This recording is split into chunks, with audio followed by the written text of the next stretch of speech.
Hey guys, it's day 111 of being a boy, and I'm really fucked off with the government this week. Westminster and Holyrood. Both of them are horrible turfs. First, Kemi Badenoch was saying that Stonewall doesn't decide the law in this country, and was calling life-saving, gender-affirming care a kind of gay conversion therapy. She was saying homophobic parents, like Jackie's mum, had been taking their gay kids down to gender clinics to get them fixed so that they could pass as a straight person of the opposite sex. And it's just repeating transphobic dog whistles, which are so called because she was quoting verbatim what the Tavistock whistleblowers said. I don't understand Kemi Badenoch. Like, as a black woman, you'd think she'd understand that, like, racial equality and transgender rights go hand in hand. It's a package deal. You can't have one without the other. It's like no LGB without the T, no anything without the T. She's not the first one either. There's, like, especially black lesbians. They're the worst. Like Akua Reindorf, Sonia Appleby, Alison Bailey, Keira Bell. I mean, even the mention of her name made poor Sir Chris Bryant feel unsafe. I mean, how many times do we have to say no debate before people get it through their heads? Debates are scary and not safe. Scary enough for the poor guy. His whole job is in a debating chamber. You know, I hate to say it as a proud anti-fascist, but if these uppity black women and lesbians don't get back in line, then I'm going to stop defending them against the fash. See, what with the far right being on the rise, then when all the jackbooted Nazis come marching down the Strasse looking to round up all the black people and gays, I'm going to be like, yeah, they're over there. Happy to be of service. Good luck. Well, if they're going around, I'm not even going to step in to try and fight them. I'm just going to let them get you. Be like Melbourne all over again. And then the Scottish Parliament had some big photo op for the White Ribbon campaign to stop violence against women and girls, which is obviously transphobic. White ribbons, especially when combined with purple ribbons and green ribbons, look like a noose. That's a real incredible death threat. It's just like lynchings in Jim Crow-era America. So you see, black people need to get on board with trans rights because we're suffering the exact same things you did. And besides, violence against women and girls is an important part of trans culture. It's punch a turf, not punch a he turf. This time last year, they were really good on trans rights. Like, Alex Cole-Hamilton, the leader of the Lib Dems, was like, "We did it for you, Beth," cheering on Beth Douglas, who's a trans domestic abuser and alleged rapist. And Calcup Stewart used to be all in favour of violence against women and girls too. Like, there's a photo of her standing in front of a big sign that says, "Decapitate TERFs." I thought that was really great. It was way more pithy than my idea, which was behead those who insult gender. I used to really respect our culture. Now it's all about stopping the violence. I don't know what the hell.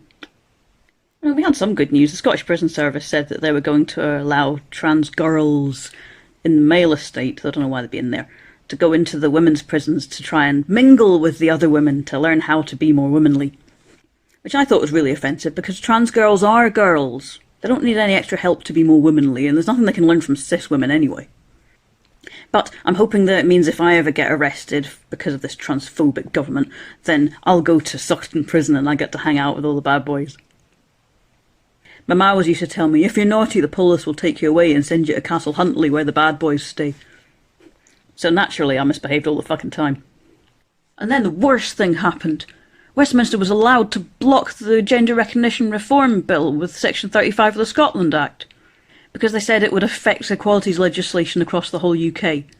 It's a tiny, minor, little, insignificant, weeny, teeny administrative detail. I don't know why it's such a big deal.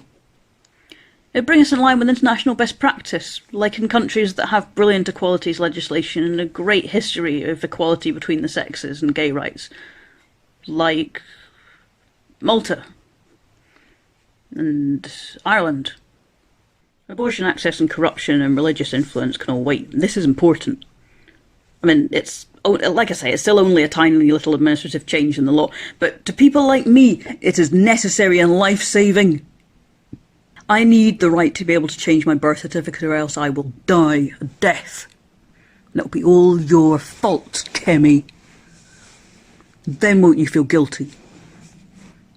I need the right to change my birth certificate, because at the moment it says a girl's name and it says that I'm female, when clearly I'm the manliest man that ever manned, and my name is Chad Howitzer Millwall.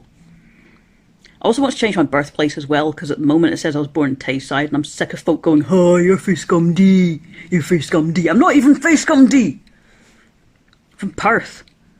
Then people mix that up and they think it's the Australian one, and I have to tell them, no, we still don't have all the rights that Australian trans folks do. At the moment, lesbians can still meet without us barging in on them. Like, they can meet in secret without us listening. And they're probably planning things. It's probably the black lesbians at it again. They're probably planning how to take away our rights to go wherever we want. I don't want them meeting without me. I wonder if any of them would date me. Nah, because I'm a boy. But, like, some of them are quite cute.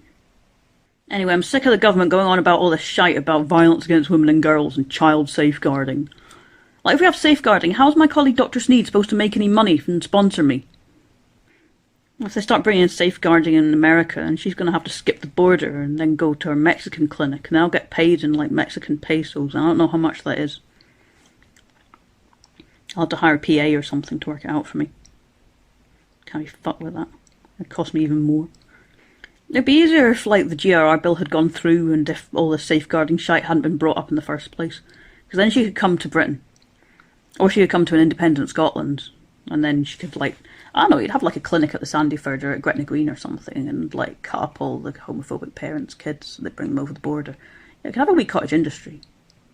Or if Kemi Badenoch could shut her fucking face, then we could have a clinic like that in Britain as well.